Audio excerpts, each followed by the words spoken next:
one more question, one more minute, and I want to get in this question because I think it's interesting.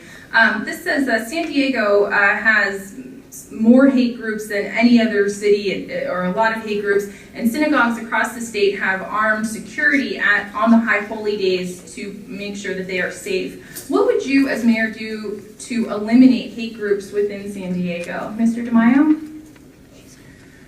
Well, I think first and foremost, I would agree with the congressman that one of the core elements of this race should be about temperament. And who has the temperament to be a good mayor and to lead by example. You want to eliminate hate? You do so by having elected officials who can courteously and politely debate ideas, and yes, we might have different views, but a mutual respect environment has to be established. Second of all, we have to have a zero tolerance for hate groups, and that's why we have to beef up on our police staffing. We are dangerously low on police positions. I support the 5-year staffing plan to have additional police academies, to hire more police officers, to also hire more public safety officers, non-sworn personnel, so we can divert more sworn officers from desk jobs back out in the field. We need to increase the percentage of time that police officers are having proactive policing versus reactive policing. A lot of these hate groups, in order to undermine them and to drive them out of the community and thwart their activities, you have to proactively go and investigate, figure out what they're doing, figure out and infiltrate their networks.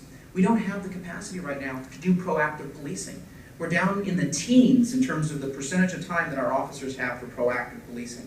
Part of our crackdown on hate crimes has to be to increase our capacity and make sure that we can have police resources dedicated to this issue. And finally, I support a number of groups that focus on tolerance, equality, diversity, and respect. I'm LGBT. I've experienced firsthand these issues, hate crimes. That's why I supported the Trevor Project and bringing the Trevor Project in to try to end bullying in our classrooms, in our schools, against LGBT youth and others who are just accused of being LGBT. So there are a number of nonprofit programs that we can support as community members, as elected officials, and I've done that to support programs that increase awareness and understanding, particularly with our children.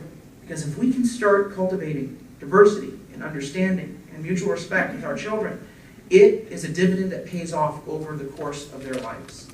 And that's been my record. It will continue to be my record. But I do believe that it starts by having a mayor who can lead by example and always represent the best of every San Diegan in terms of how they conduct themselves, how they present their ideas, how they interact perhaps with people they may disagree with from time to time. Mr. Filner? Thank you. Clearly, both police, but also the education, starting with our young people to the society at large.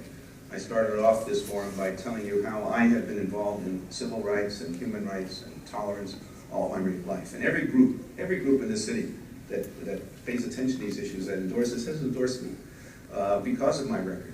And yet, the mayor has to be a chief spokesperson on these issues. I was, by the way, a victim of a hate crime when I was in Congress. A guy wrote, "Death to the Jews" on my door, and Morris Casuno and I were subject to that. They discovered the guy, and he was put in jail.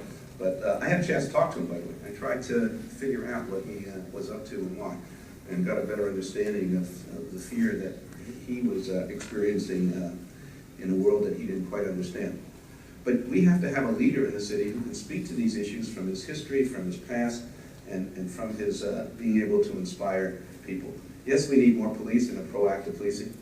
You've been on the council for the last 4 years. How has it gone down that low? He has voted against every single budget because it called for an increase in police. I mean, come on, Carl, take some responsibility. Don't just talk to us about we need more. You voted against it all.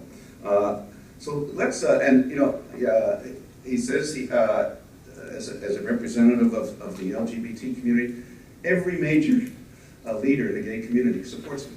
That says something about what kind of candidate Carl is. That is, if he's claiming that one of his chief characteristics is being gay, and the gay community supports me, what does that tell you about the people who know this race? Every single environmental, every single educational, every single health group, every single employees group, every single working people's group that has endorsed in this race has endorsed me. I'm proud of that, the 30 years of record that I have, because it tells you what kind of a mayor I'm going to be. Mr. Filner, thank you, and Mr. DeMaio, thank you as well for your time. Appreciate it.